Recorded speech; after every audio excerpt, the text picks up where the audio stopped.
Okay, so we're going to just talk briefly about the concept of eccentric and concentric muscle contraction when it comes to a resistance training program.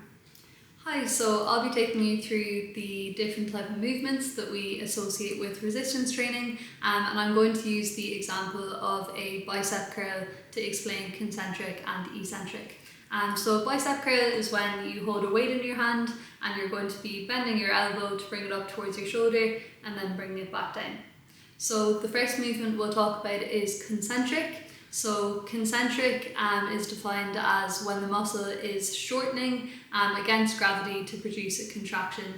So what that basically means is when we're talking about the biceps muscle, when we're bringing the bottle up towards our shoulder, the bicep muscle has to shorten and it has to work against gravity to bring the bottle up. So that's concentric.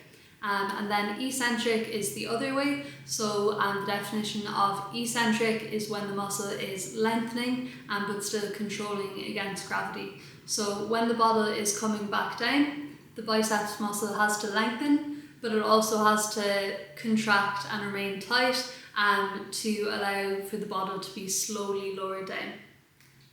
Brilliant. And it's fair to say that when we are active during the day, you're really using both concentric and eccentric movements all the time, and it can be hard enough to isolate them from each other. But an example of a daily primarily concentric action would be standing up, and primarily eccentric action would be sitting down or walking downhill or down the stairs. So this may become relevant if you were engaging in an exercise program with the goal of prevention of falls. It is interesting to think of the difference between the concentric and the eccentric movements.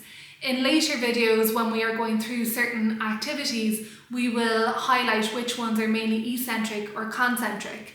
The last thing I'll say about it is that concentric movement uses up more energy, so it's harder to lift something up than to lift it back down.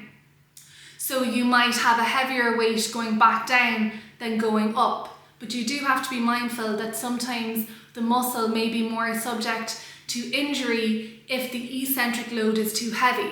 But you don't need to worry about that, because if you're going to follow the videos on this channel, it's going to be very slow and very progressive, and the chances of injury are much lower if you follow a slowly progressive exercise plan.